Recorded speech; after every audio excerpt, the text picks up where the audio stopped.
Hello, welcome to this session of One IS Academy. My name is Deepak Singh, and today we are going to start NCERT series for PSC. And जो first chapter हम cover करेंगे वो है geography class 6 का first chapter, that is the earth in the solar system.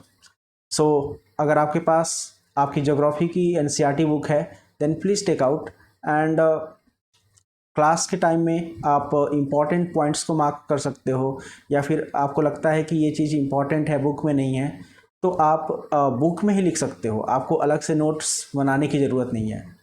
अगर हम बात करें इस चैप्टर की तो इस चैप्टर में हम बहुत ही बेसिक चीज़ें कवर करेंगे. For example what is star, what is constellation, what are planets, what is solar system, what is sun and earth के बारे में बात करेंगे कि अर्थ पे ऐसा क्या है कि earth sustains life.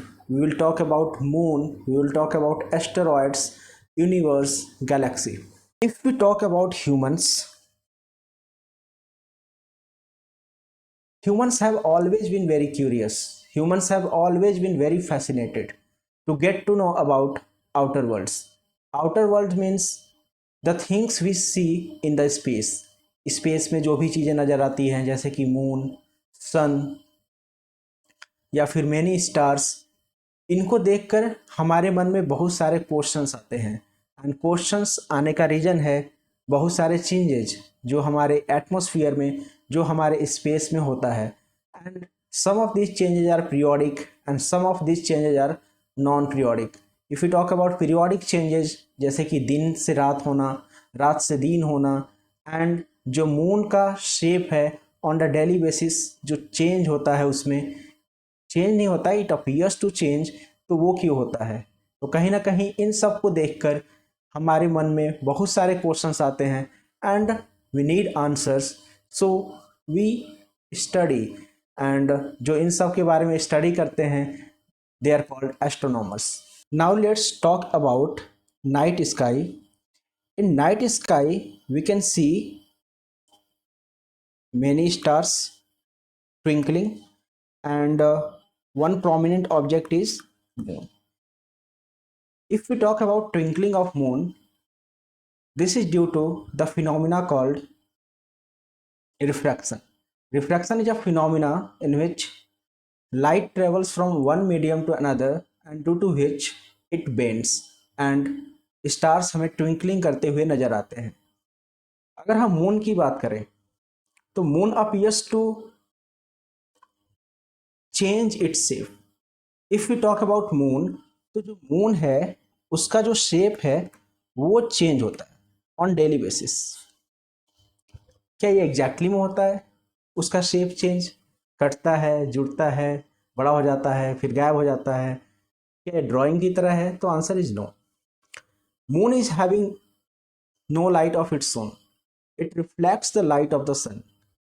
So moon is revolving around the earth, in the process it is changing its position. And position change करने की वजह से क्या हो रहा है कि जिस पार्ट पे इसके लाइट पड़ेगा वो हमें दिखाई देगा, एंड जिस पार्ट पे लाइट नहीं पड़ेगा वो हमें दिखाई नहीं देगा. तो जिस दिन पूरे पार्ट पे लाइट पड़ेगा that is called Purnima, that is full moon night. And जिस दिन किसी पार्ट पे लाइट नहीं पड़ेगा तो date is called Amavasya and it is called new moon light. So let's go ahead.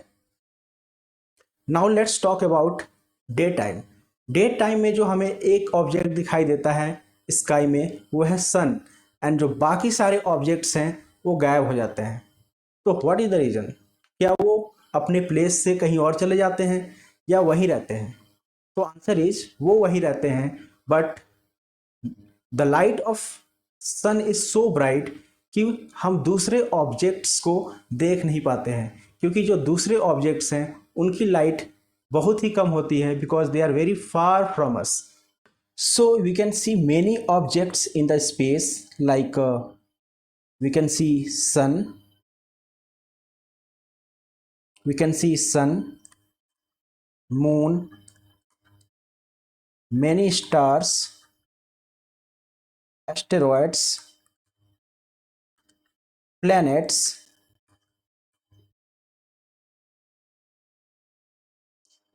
comets, and these all objects are called celestial objects. So if we talk about so if we talk about some of the celestial object, they are very big, they are very hot, and they are called stars. And they are made up of hot gases. They are made up of hot gases and mainly hydrogen and helium. So they have their own heat and light, and they emit heat and light in very large quantity. And if you talk about sun is the nearest star to the earth. And other stars की बात करें तो वो सन के comparison में बहुत ही ज़्यादा दूर है, एंड जिसके चलते उनकी जो लाइट है एंड उनकी जो हीट है वो हम तक नहीं पहुंच पाती है, एंड इसलिए वो हमें सिर्फ ट्विंकलिंग करते हुए दिखाई देते हैं. Now let's talk about constellation. So constellations are nothing, they are just like imagination. Like कभी कभी हम जब बारिश हो रही होती है तो आकाश में देखते हैं तो जो क्लाउड्स होते हैं they appear like horse, and some of them appears like lion, tiger. उसी तरह अगर हम if you talk about constellations, तो constellation is a group of stars जो एक फिक्स पैटर्न में हमें देखते हैं, एंड वो पैटर्न किसी भी शेप का हो सकता है. फॉर एग्जांपल हंटर का शेप का हो सकता है, स्कॉर्पियन का शेप का हो सकता है. One constellation is Ursa Major, जिसको हम बिग बियर भी बोलते हैं, and Saptarishi is part of Ursa Major. When we used to sleep in open sky during our childhood, तो हम आकाश में सप्तऋषि को खोजते थे, and from Saptarishi you can see north star, and that is also called Dhruv Tara or pole star. And in ancient time people used to get direction using north star in night, क्योंकि उसकी जो position है वो कभी change नहीं होती है, वो हमेशा नॉर्थ की तरफ ही शो कर रहा होता है. क्योंकि अगर हम बात करें अर्थ की, तो अर्थ जो है वेस्ट से ईस्ट की तरफ रोटेट करता है. रोटेशन की बात करते हैं हम अर्थ की, तो वेस्ट से ईस्ट की तरफ है. तो जो अदर ऑब्जेक्ट्स हैं स्काई में ईस्ट से वेस्ट की तरफ मूव करते हुए दिखाई देते हैं. तो अर्थ का रोटेशन ऐसे है, वेस्ट टू ईस्ट, और जो अदर ऑब्जेक्ट्स हैं रोटेशन के चलते ईस्ट से वेस्ट में जाते हुए दिखाई देते हैं. बट नॉर्थ स्टार की बात करें तो वो नॉर्थ पोल के जस्ट ऊपर है, तो जिसके चलते उसकी पोजीशन कभी चेंज नहीं होती है. तो उससे हम नॉर्थ डायरेक्शन का सेंस ले सकते हैं. Now let's talk about planets. तो प्लैनेट्स की बात करें तो they are called wanderers. Wanderer mean जो एक जगह से दूसरी जगह भटकते रहते हैं. तो प्लैनेट्स जो होते हैं they revolve around the sun. तो sun is the centre of solar system, and जो प्लैनेट हैं वो सन के चारों तरफ क्या करते हैं, अपने अपने ऑर्बिट में रिवॉल्व करते हैं. तो every planet has got their orbit, और वो उसी ऑर्बिट में रिवॉल्व करते हैं. तो ऑर्बिट क्या है, orbit is a fix path around the sun in which planets revolve around the sun. So planets की बात करते हैं तो planets are having no lights of their own. Planets की खुद की लाइट नहीं होती है. Now let's talk about solar system. तो सोलर सिस्टम में क्या क्या है. सोलर सिस्टम में देयर इज सन, 8 प्लैनेट्स हैं, एस्टेरॉइड्स हैं, मेटियोर्स हैं, एंड कॉमेट्स हैं, सैटेलाइट्स हैं. So let's talk about them one by one. If you talk about sun is at the center of the solar system, and Like other stars, sun is also made up of hot gases, mainly hydrogen and helium. तो sun is the primary source of energy to all the planets. जो भी planets हैं, चाहे वो अर्थ हो या फिर दूसरे planet हैं, तो sun is the primary source of heat and energy to all the planets. And if you talk about distance between the earth and the sun, that is near about 150 million kilometers. तो now let's talk about planets. तो planets की बात करें तो there are 8 planets. Nearest planet is Mercury, then Venus, then Earth, Mars, Jupiter, Saturn, Uranus, Neptune. ये इनका nearest to farthest है.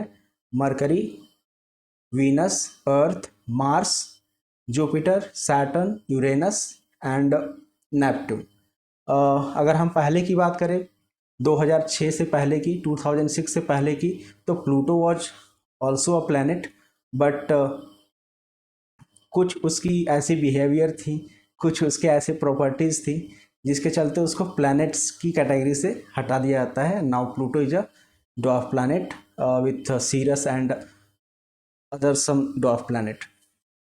If we talk about planets, planet जो हैं वो सन के चारों तरफ रिवॉल्व करते हैं. जो प्लैनेट हैं वो सन के चारों तरफ रिवॉल्व करते हैं इन अ फिक्स्ड ऑर्बिट. एंड तो यहाँ पे क्वेश्चन ये अराइज होता है कि वो अपने फिक्स्ड ऑर्बिट में कैसे घूमते हैं. तो first thing is what is orbit. तो orbit is a fixed path around the sun in which planet revolves around the sun. And ये सारे प्लैनेट्स अपने अपने फिक्स्ड ऑर्बिट में सन के चारों तरफ घूमते हैं, रिवॉल्व करते हैं due to gravitational force of moon. तो you can think like you can take a string और उसके एक कॉर्नर पे आप स्टोन को क्या करो, बांध दो और उसका गोल गोल ऐसे ही घुमाओ, तो ये गोल गोल घूमता रहेगा. यहाँ तो जो फोर्स लग रहा है स्ट्रिंग्स के वजह से लग रहा है तो विजिबल है, but if you talk about gravitational pull, तो gravitational pull is non contactual force जो कि दिखाई नहीं देता है but it works. And gravitational force is a force due to virtue of mass. And अगर हम बात करें सोलर सिस्टम की, तो जो सबसे बड़ा मास है हमारे सोलर सिस्टम में वो है सन का. एंड जिसके चलते जो सारे ऑब्जेक्ट्स हैं वो सन के, जो सारे प्लैनेट्स हैं वो सन के चारों तरफ क्या करते हैं, रिवॉल्व कर रहे होते हैं. Now let's talk about earth. तो earth is a unique planet. Earth is very special planet क्योंकि अर्थ तो हमारा होम है. और if you talk about other planet they don't have life. तो what is special about earth. अर्थ पे ऐसा क्या स्पेशल है कि अर्थ पे लाइफ है और अदर प्लैनेट्स पे नहीं है. तो if you talk about earth, तो अर्थ फर्स्ट रीजन इज जो अर्थ का डिस्टेंस है सन से वो बैलेंस्ड है, ना ज़्यादा दूर है ना ज़्यादा पास है, जिसकी वजह से जो सन है, सन की जो हीट है वो हम तक ना ज़्यादा कम पहुंचती है ना बहुत ही ज़्यादा पहुंचती है. तो अर्थ का जो टेम्परेचर है वो बैलेंस रहता है. And second thing is earth atmosphere, कि अर्थ का जो एटमोसफियर है वो अर्थ की टेम्परेचर को रेगुलेट करता है. एंड मोस्ट इम्पॉर्टेंट थिंग, जो अर्थ पे ऑक्सीजन है, अर्थ पे वाटर है, जिसके चलते अर्थ पे लाइफ है. And one of the reason you can say the tilt of earth on its axis, क्योंकि जो अर्थ है अपने एक्सिस पे टिल्टेड है. And this is also the reason कि अर्थ पे लाइफ है. तो there can be very small small reasons जिसके चलते अर्थ पे लाइफ है. And we are very lucky कि हम अर्थ पे हैं. Earth is also called blue planet क्योंकि अगर हम बात करें near about 70% of the earth is covered with water. And जिसके चलते it reflects the colour of the sky that is blue. And from space it looks blue, that is why it is called blue planet. Now let's discuss this image. अगर हम इस solar system की image की बात करें तो here you can see sun is at the center. Sun center पे है and the nearest planet is Mercury. Nearest planet is Mercury, and the second one is Venus. Then it is Earth. Then Mars. Then Jupiter, and then Saturn. Then Uranus, and the farthest one is Neptune. In between Mars and Jupiter, you can see asteroid belt. अगर हम orbit की बात करें तो सबसे छोटा orbit होगा तो स्मॉलेस्ट ऑर्बिट होगा मरकरी का, क्योंकि वो सबसे पास में है। और जैसे जैसे हम दूर जाएंगे ऑर्बिट का साइज बड़ा होता जाएगा, तो सबसे बड़ा जो ऑर्बिट का साइज होगा वो नेपट्यून का होगा।